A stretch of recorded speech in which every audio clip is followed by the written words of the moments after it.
Coop, they're ready for you.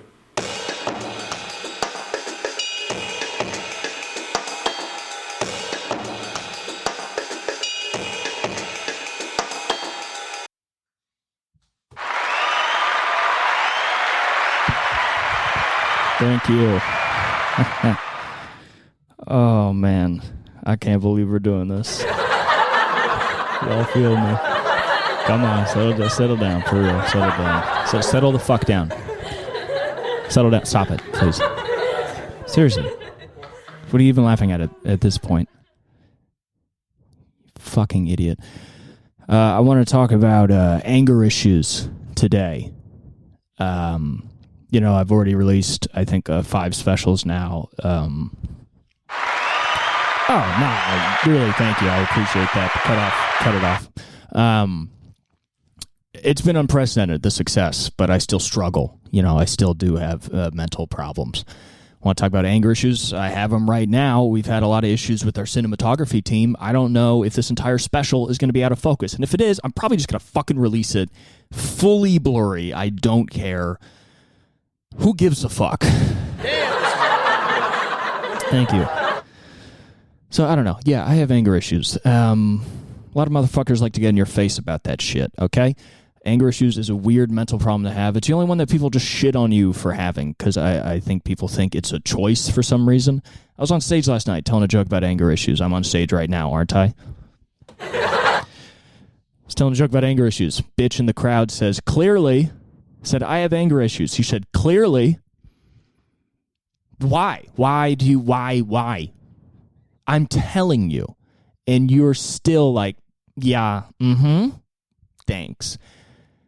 Because people don't understand behavior. Everybody thinks that we have the same brain and we all choose to act in certain ways. The neurobiological data that is current, that we have, would show us that there's more evidence for no free will than there is for free will. It would show us that our behavior, our actions, our dispositions, our mental issues are determined by genetics and environment. And even our ability to change those things is also determined by genetics and environment. So don't be like, well, sure, you're born one way, but you can change. Your ability to change is also not actually within your control.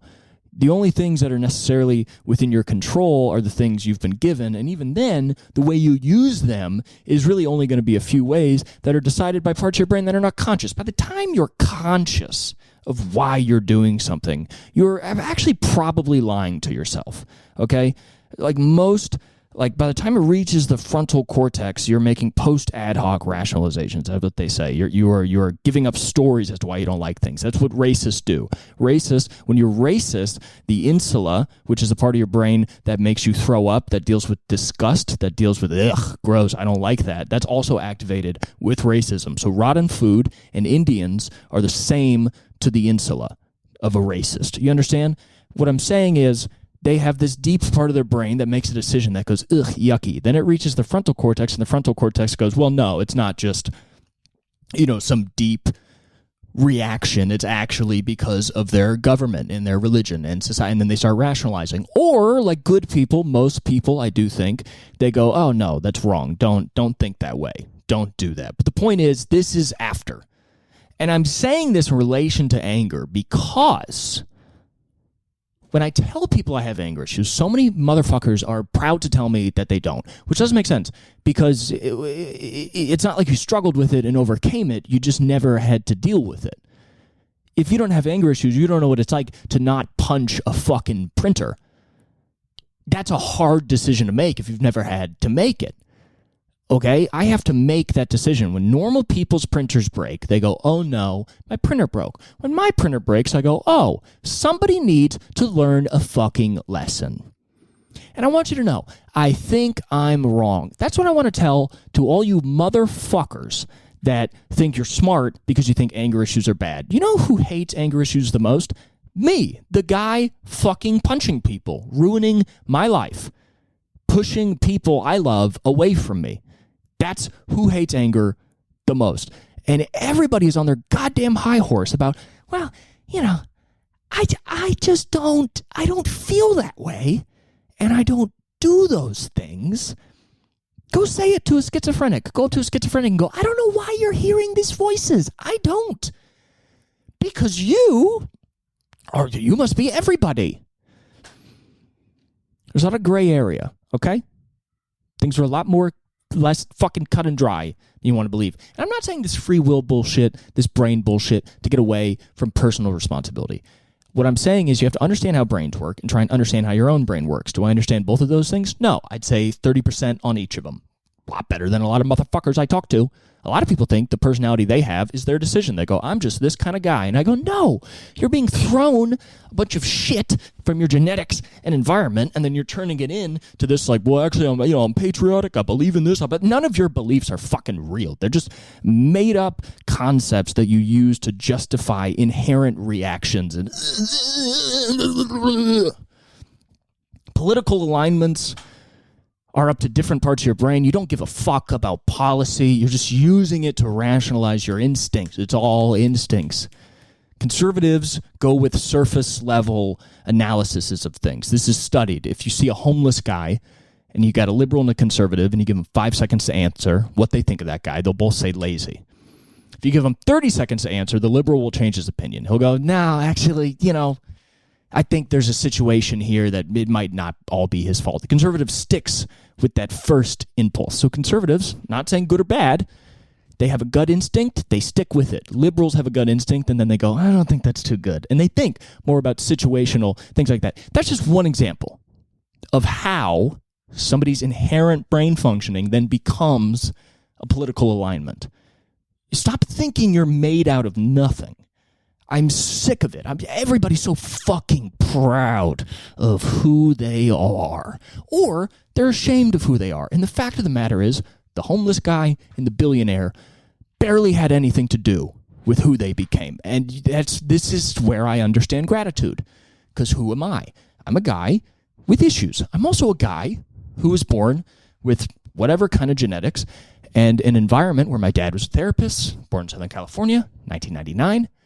A lot more acceptance of therapy. So that's my gratitude. I go, okay, so I was born kind of anxious, kind of depressed, But then I was lucky to then be raised in a place where I'm then open to changing those things. I have hope. I'm one of the lucky ones. Genetically, environmentally, socioeconomically, I can get out of this. I can work myself out. I can be fucking happy. You look at a lot of people, a kid, not enough nutrition in the womb, not enough nutrition when he was young, stressful womb life, stressful household, single parent, not a lot of money, not a lot of attention, raising himself, resentment, scared, anxious, overactive amygdala, not a lot of socioeconomic options, starts doing crimes, reacts quickly, shoots a guy. Now he's a cold-blooded killer. I don't think so. I think he's a motherfucker that never got a goddamn chance. I have had so many chances. You don't know what my greatest source of shame is? That I'm still like this. It makes no fucking sense. Sure, little, divorce, little dad relapse, little brother heroin, little sad times. But we could have got out of it. So you realize things about yourself. I'm fucking soft. Okay, I'm glad I'm a guy that realizes stuff. I'm soft, but I'm able to realize that. I'm also able to make certain changes, so we're getting better. So I think, I'm in anger management right now, and we'll see how that goes. It's an odd thing. It's me and 4 other guys paying $40 a session to talk about getting in fights at Porto's Bakery in Burbank, California. That's what we do. We talk. A guy says, yeah, this person disrespected me, so I stood up for myself. And then I go, fuck yeah, man.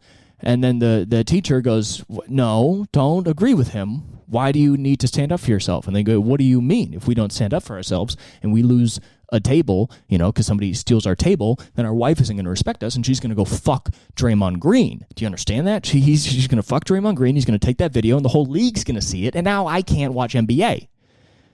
And she goes, why do you think that would happen? And I go, why wouldn't it happen? What are you talking about? She goes, what if you just get another table? And I go, another table. Another table. And then my wife gets piped by Pippen, Green, Curry, Jordan. Everybody is going to fuck her. Do you understand? Do you not get that? And she goes, I think you're acting off of fear. And I go, so I don't know. I think this entire thing's out of focus. I think I'm going to smash the fucking camera after this. But, you know, what's the message here? Don't be so cocky or so proud or so down on yourself for being who you are. Just look in your toolbox, see what you got, and make the best you can with it, because there is the ability to change. No free will doesn't mean you can't change. Of course you can change. You have changed. There's evidence of change.